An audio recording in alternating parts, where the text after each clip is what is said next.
Hello అండి, అందరికీ నమస్కారం. కంటెంట్లోకి వెళ్ళే ముందుగా ఒక చిన్న డిస్క్లైమర్. ఈ వీడియోలో మనం డిస్కస్ చేసుకుంటున్నటువంటి టాపిక్ కేవలం విద్యా ప్రయోజనాల కోసం మాత్రమే. మీరు ఏదైనా పెట్టుబడి నిర్ణయాలు తీసుకునే ముందు సెబీ రిజిస్టర్డ్ ప్రొఫెషనల్ యొక్క సలహా తీసుకుంటారని ఆశిస్తున్నాను. సో ఇప్పుడు ప్రస్తుతం మనం మార్కెట్లో చూస్తున్నట్లయితే కొన్ని స్పెసిఫిక్ సెక్టర్స్ ఆర్ ఇండిసెస్లో కొంచెం మొమెంటం అనేది కొంచెం స్ట్రాంగ్గా కనబడుతూ ఉంది. సో మరి అటువంటి సెక్టర్స్ని ఐడెంటిఫై చేసి ఆ స్పెసిఫిక్ సెక్టర్స్ ఆర్ ఇండిసెస్లో నుంచి మనం స్టాక్స్ ఐడెంటిఫై చేసుకొని డెసిషన్స్ తీసుకోవడం ఎలా అనేది ఈ వీడియోలో చూద్దాము. సో నేను రెగ్యులర్గా డిస్కస్ చేసుకుంటున్నటువంటి రెండు టూల్స్, ఒకటి చార్టింగ్ అండ్ ట్రేడింగ్ వ్యూ. ఈ రెండు అప్లికేషన్స్లో ఏంటంటే చార్టింగ్ మనకి కొన్ని డాష్ బోర్డ్స్ని క్రియేట్ చేసుకునేటువంటి అవకాశం కూడా ఇస్తుంది.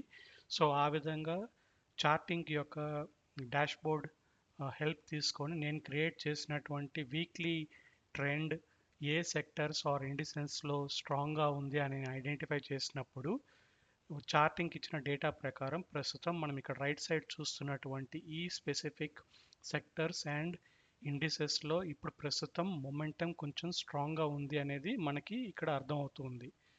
మరి ఈ డేటాని బేస్ చేసుకొని నేను రెగ్యులర్గా ఎప్పుడు వీడియోస్లో డిస్కస్ చేసుకుంటున్నటువంటి చార్టింగ్ ఫిల్టర్ కండిషన్స్ అంటూ ఉంటాను కదా. సో ఆ కండిషన్స్ బేస్ చేసుకొని నాకు ఎవ్రీ డే మార్కెట్ జరుగుతున్న టైంలో, అదేవిధంగా మార్కెట్ క్లోజ్ అయిన టైం ప్రకారం స్టాక్స్ అనేటివి మనం రాసుకున్నటువంటి కండిషన్స్ ప్రకారం ఫిల్టర్ అయి వస్తూ ఉంటాయి. సో ఆ విధంగా ఒక పర్టికులర్ స్టాక్ అనేది ఈ ఐటీ ప్లస్ స్మాల్ క్యాప్ అనే కాంబినేషన్లో ఐడెంటిఫై చేసిన స్టాక్ని నేను ఇవాళ వీడియోలో డిస్కస్ చేస్తాను. కానీ కంటెంట్లోకి వెళ్ళే ముందుగా ఇప్పుడు జనరల్గా మన మైండ్ సెట్ ఎలా ఉంటుందంటే ఐటీ సెక్టర్ని ఇప్పుడు ఇక్కడ ట్రెండ్ స్ట్రాంగ్ మొమెంటంలో ఉంది అని అంటున్నారు కదా. సో ఇంకా దీన్ని బేస్ చేసుకొని ఇమ్మీడియట్గా ఐటీ సెక్టర్లో ఒక రివైవల్ వస్తుందనేది మన ఉద్దేశం కాదు. ప్రస్తుతం ఐటీ సెక్టర్లో జరుగుతున్నటువంటి కరెక్షన్ లేదా డౌన్ఫాల్ అనేది అరెస్ట్ అయ్యేటువంటి ఛాన్సెస్ చాలా ఎక్కువగా ఉన్నాయి. సో అటువంటి కండిషన్స్లో ఏం జరుగుతాయంటే ఐటీ స్టాక్స్లో కరెక్షన్ అనేది ఆగిపోయి స్టాక్స్ అనేటి కన్సాలిడేషన్ ఫేస్లో సైడ్ వేస్ ఎక్కువ రోజులు మూవ్ అయ్యేటువంటి ఛాన్స్ ఉంటుంది. సో అలా మూవ్ అవుతున్నప్పుడు స్టాక్స్ ఒక పర్టికులర్ స్టేజెస్ అనేటివి ఫాలో అవుతాయి. సో మరి ఆ స్టాక్స్ స్టేజ్ ఎలా ఉంటుంది, ఏమేమి స్టేజెస్ ఉంటాయి ఒక పర్టికులర్ స్టాక్లో, ఒక బుల్ ర్యాలీ లేదా ఒక అప్వర్డ్ ర్యాలీ రావడానికి ముందుగా స్టాక్స్ ఎటువంటి స్టేజెస్ని ఫాలో అవుతాయి అనేది మీ అందరికీ తెలియజేయాలనే ఉద్దేశంతో వేరే ఒక ఈ పర్టికులర్ టాపిక్లో ఆర్ ఈ పర్టికులర్ ఒక స్లైడ్లో మీరు చూసినట్లయితే ప్రతి స్టాక్ కూడాను ఈ విధంగా సైడ్ వేవ్స్ అనేటివి మూవ్ అవుతూ దీనిని స్టేజ్ 1 అంటారు. దాని తర్వాత వచ్చేటువంటి స్టేజ్ 2ని ఏమంటారంటే అప్ ట్రెండ్ అంటారు. దాని తర్వాత వచ్చేటువంటి స్టేజ్ 3 డిస్ట్రిబ్యూషన్ ఫేస్ అంటారు. అలాగే ఫైనల్గా వచ్చేటువంటి ఫోర్త్ స్టేజ్ని డౌన్ ట్రెండ్ అంటారు. సో ఇప్పుడు ప్రస్తుతం ఐటీ స్టాక్స్ని మనం కనుక చూసినట్లయితే ఈ స్టేజ్ 4 డౌన్ ట్రెండ్లో ఉన్నాయి. సో స్టేజ్ 4 అయిపోయిన తర్వాత స్టేజ్ 1 అనేది మళ్ళీ రిపీట్ అవుతుంది. సో ఈ విధంగా స్టేజ్ 1, 2, 3, 4 అనేటివి ప్రతి స్టాక్లోనూ రిపీట్ అవుతూ ఉంటాయి. సో దీన్ని బేస్ చేసుకొని నేను ఇదివరకు చూపించినటువంటి వీక్లీ ట్రెండ్లో చూసినట్లయితే ఐటీ సెక్టర్లో ప్రస్తుతం స్టేజ్ 4 కంప్లీషన్ ఫేజ్కి వచ్చిందని మాత్రమే మనం చూసినటువంటి trend of the sector, trend of the అనే కంటెంట్ డాష్ బోర్డ్ని బట్టి మనం అర్థం చేసుకోవాలి. అంతేకాని స్టాక్స్ ఇమ్మీడియట్గా ఐటీ స్టాక్స్లో ఇమ్మీడియట్గా ర్యాలీ వస్తుంది, ఇంకా మనం ఇన్వెస్ట్మెంట్ స్టార్ట్ చేసేయచ్చు అనేటువంటి కంక్లూజన్లోకి మాత్రం వెళ్ళకుండా ఉండడం మంచిది. సో కానీ ఈ పర్టికులర్ వీడియోలో నేను ఒక పర్టికులర్ స్టాక్ని ఐడెంటిఫై చేశాను అని అంటున్నాను కదా. ఆ స్టాక్కి వెళ్ళే ముందు ఒకసారి చార్టింగ్లోకి స్విచ్ అయినట్లు చూసినట్లయితే సో ఈ విధంగా వీక్లీ ట్రెండ్ అనేది మనకి కనబడుతూ ఉంది స్టాక్స్లో. ఈ ఈ పర్టికులర్ సెక్టర్ అండ్ ఇండిసెస్లో ఈ సేమ్ స్లైడ్ని నేను మీకు ఇది వరకు చూపించినటువంటి ప్రజెంటేషన్లో చూపించాను. సో అదేవిధంగా మనం రాసుకున్నటువంటి కండిషన్స్ ప్రకారం నాకు ప్రతిరోజు కూడాను మార్కెట్ క్లోజ్ అయ్యే టైంకి లేదా మార్కెట్ జరుగుతున్న టైంకి నాకు ఒక లిస్ట్ వస్తుందని చెప్తూ ఉంటాను కదా. సో ఈ పర్టికులర్ లిస్ట్ అనేది ఈ రోజు మార్కెట్ క్లోజ్ అయ్యే టైంకి నాకు వచ్చినటువంటి లిస్ట్ కేవలం 11 స్టాక్స్ మాత్రమే వచ్చాయి. సో దీని ఉద్దేశం ఏంటంటే మిగతా స్టాక్స్ బాగా సిట్యువేషన్ బాగా లేదనేది కాదు. నేను రాసుకున్నటువంటి కండిషన్స్ నాకు మీట్ అయిన క్రైటీరియా ప్రకారం నాకు వచ్చినటువంటి ఫిల్టర్ అయిన స్టాక్స్ ఇవి. సో ఇక్కడ చూసినట్లయితే జనరల్గా ఐటీ స్టాక్స్ అంటే మార్కెట్లో అందరికీ ఎప్పుడు కూడాను ఒక రిపీటెడ్గా ఒక 4-5 లేదా ఒక ఐటీ ఇండెక్స్లో ఉన్నటువంటి స్టాక్స్ మాత్రమే జనాలు ఎప్పుడు డిస్కస్ చేసుకుంటూ ఉంటారు. కానీ అపార్ట్ ఫ్రమ్ ఆ కంపెనీస్ కాకుండా ఐటీ సెక్టర్లో స్మాల్ క్యాప్, మిడ్ క్యాప్లో ఎన్నో కంపెనీలు ఉన్నాయి. మరి అటువంటి స్టాక్స్ని ఐడెంటిఫై చేసి అవి ఏ స్టేజ్లో ఉన్నాయి, ఆ స్టాక్స్లో ఎటువంటి ర్యాలీ వస్తుందనేది మనం అనాలిసిస్ చేసి డెసిషన్స్ తీసుకున్నట్లయితే చాలా బాగుంటుంది. సో ఇక్కడ చూసినట్లయితే ఈ పర్టికులర్ డే రోజున సెక్టర్స్లో ఇక్కడ హైలైట్ చేస్తున్నాను. ఈ ఎఫ్ఎస్ఎల్ అనేది ఒక ఐటీ సెక్టర్ కంపెనీ, అదేవిధంగా ఆర్ సిస్టమ్స్, ఈక్లెరిక్స్ అనే కంపెనీలు కూడాను ఐటీ సెక్టర్కి సంబంధించినటువంటి స్టాక్స్.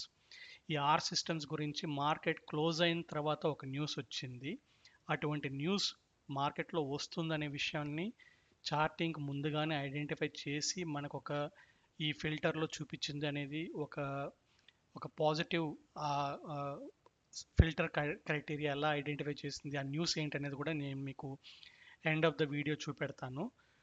సో ఇప్పుడు ఎఫ్ఎస్ఎల్ అనే స్టాక్ని గురించి కనుక మనము ఫర్దర్గా ఇన్వెస్టిగేట్ చేసినట్లయితే, సో చార్టింగ్లో వచ్చినటువంటి స్టాక్స్ని నేను జనరల్గా ఈ ట్రేడింగ్ వ్యూ అనే అప్లికేషన్లోకి స్విచ్ అయ్యి స్టాక్స్ని ఇక్కడ అనలైజ్ చేస్తూ ఉంటాను. సో ఇప్పుడు ప్రస్తుతం ట్రేడింగ్ వ్యూలోకి స్విచ్ అయినట్లయితే స్టాక్ అనేది ఇప్పుడు ఇక్కడ ప్రస్తుతం మనకి ఈరోజు క్లోజ్ అయిన టయానికి మార్కెట్లో చూసినట్లయితే ఈ మనం ఇదివరకు చార్టింగ్లో చూసినటువంటి వాల్యూమ్స్ బేస్ చేసుకొని ఎఫ్ఎస్ఎల్ అనే స్టాకు ఆల్మోస్ట్ ఒక 25th ఫిబ్రవరి నుంచి ఒక పర్టికులర్ ప్రైస్ దగ్గర, అంటే ఒక 230 రూపీస్ అనే ప్రైస్ దగ్గర రెసిస్టెన్స్ని ఫేస్ చేస్తూ ఉండింది. కానీ ఈరోజు వచ్చినటువంటి ఈ వాల్యూమ్స్ బేస్ చేసుకొని ఆ రెసిస్టెన్స్ లైన్ని క్రాస్ చేసి స్టాక్ అనేది పైన క్లోజ్ అయింది. సో అదేవిధంగా ఇప్పుడు నేను డే నుంచి వీక్ కనుక స్విచ్ అయినట్లయితే ఈ పర్టికులర్ వీక్ ఫ్రేమ్లో స్టాక్ అనేది ఈ రెడ్ లైన్ అంటే జనరల్గా ఈ రెడ్ లైన్ ఏంటంటే స్టాక్ పైకి వెళ్తున్నప్పుడు ఫస్ట్ రెసిస్టెన్స్ లాగా పనిచేస్తుంది. ఒకవేళ స్టాక్ కనుక ఆ పర్టికులర్ రెడ్ లైన్ క్రాస్ చేసి ఆరెంజ్ లైన్ దగ్గరికి వెళ్ళినప్పుడు ఇది సెకండ్ లెవెల్ ఆఫ్ రెసిస్టెన్స్ కింద పనిచేస్తుంది. స్టాక్ కనుక ఈ ఆరెంజ్ లైన్ కూడా క్రాస్ చేసినట్లయితే గ్రీన్ లైన్ వరకు వెళ్ళేటువంటి ఆస్కారం ఎక్కువ ఉంది అనే ఉద్దేశంతో ఈ లైన్స్ని నేను ఇలా డిజైన్ చేసుకున్నాను. సో ప్రస్తుతం స్టాక్ అనేది రెడ్ లైన్ క్లోజ్ చేసి ఈ ఆరెంజ్ లైన్ని టచ్ చేసి ఇవాళ మార్కెట్ క్లోజ్ అయ్యే టైంకి చిన్న ఒక లోవర్ ప్రైస్ పాయింట్ దగ్గర క్లోజ్ అయింది. సో రానున్న రోజుల్లో ఇటే సేమ్ కైండ్ ఆఫ్ వాల్యూమ్స్ కనుక ఈ స్టాక్లో కనుక రిపీట్ అయినట్లయితే స్టాక్లో ఒక కొంచెం అప్వర్డ్ ర్యాలీ, అప్వర్డ్ మొమెంటం అనేది వచ్చి స్టాక్ ఈ ఆరెంజ్ లైన్ క్రాస్ చేసి green line at the same time ఈ పైన ఉన్నటువంటి పర్పుల్ లైన్ వరకు వెళ్ళేటువంటి అవకాశం ఉంది అనేది ఇక్కడ కనబడుతుంది. సో ఇటువంటి డేటాని నేను కేవలం ఫిల్టర్ చార్టింగ్లో వచ్చినటువంటి ఫిల్టర్ క్రైటీరియా అండ్ ఇండికేటర్స్ని బేస్ చేసుకొని మాత్రమే కాకుండా ఇంకొంచెం ఫర్దర్గా అనాలిసిస్ చేసినట్లయితే మీరు ఏదైనా రెగ్యులర్గా మీ ఫండమెంటల్ అనాలిసిస్ చేసుకున్నట్లయితే ఆర్పిఎస్జి గ్రూప్ గురించి, ఆర్పిజి గ్రూప్ గురించి తెలిసినట్లయితే ఈ పర్టికులర్ స్టాక్ ఎఫ్ఎస్ఎల్ అనే స్టాక్ ఆర్పిజి గ్రూప్కి సంబంధించినది. సో ఆ గ్రూప్లో నుంచి ఇంకొక స్టాక్ని దాంట్లో ఇటువంటి సేమ్ కైండ్ ఆఫ్ వాల్యూమ్స్ వచ్చినప్పుడు ఆ స్టాక్లో వచ్చినటువంటి ర్యాలీ ఎలా ఉంది అనేది మీకు చూపెడతాను. సో ఆ స్టాక్ నేమ్ వచ్చి ఆర్పిఎస్జి వెంచర్స్. ఆర్పిఎస్జి వెంచర్స్ కూడా ఏంటంటే ఈ ఆర్పిజి గ్రూప్ సంబంధించిన స్టాకు.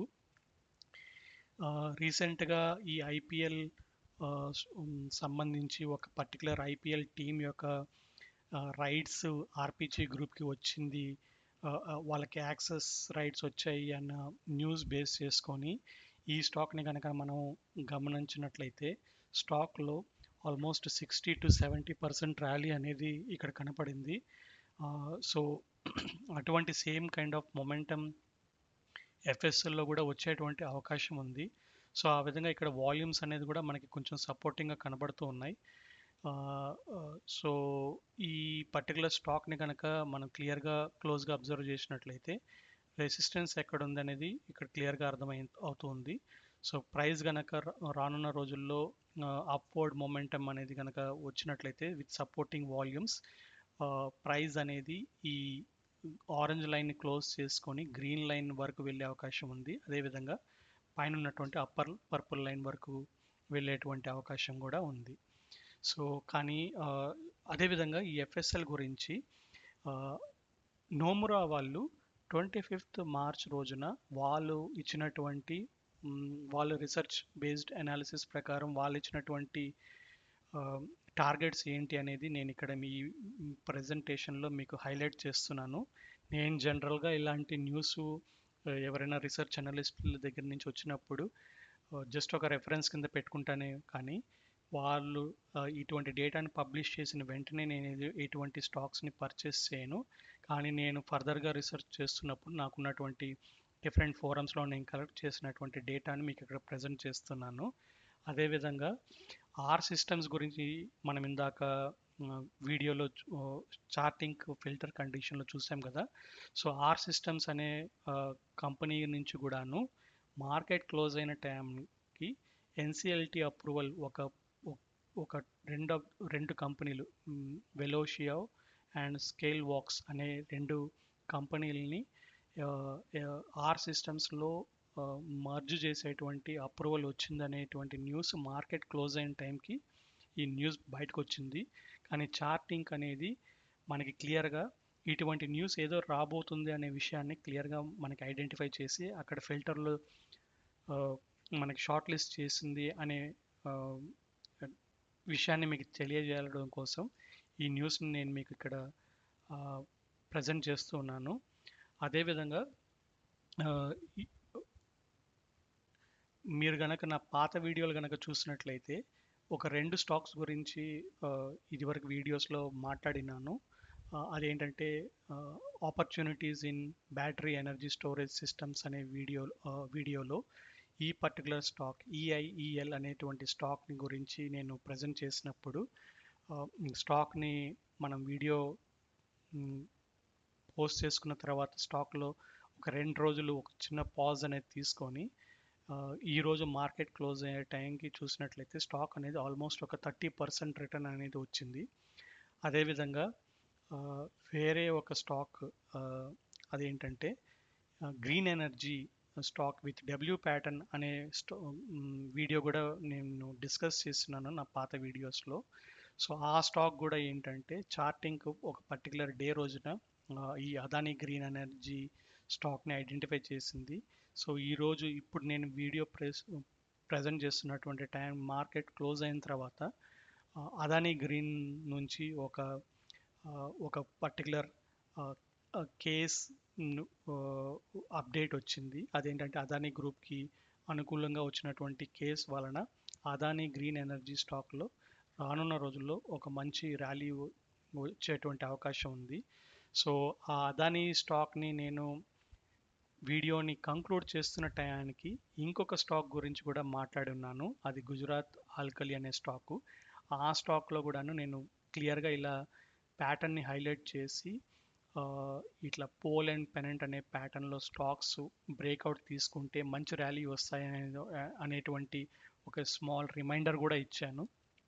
సో ఆ రిమైండర్ ఇచ్చిన తర్వాత రోజు నుంచి స్టాక్లో చూసినట్లయితే ఆల్మోస్ట్ 14.7% ర్యాలీ అనేది కనబడుతూ ఉంది.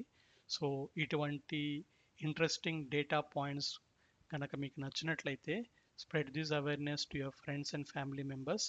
అలాగే ఛానల్ని కనుక మీరు సబ్స్క్రైబ్ చేసుకున్నట్లయితే నేను పోస్ట్ చేసేటువంటి వీడియోస్ ఇమీడియట్ నోటిఫికేషన్స్ మీ అందరికీ చేరుతాయి. Thanks for watching.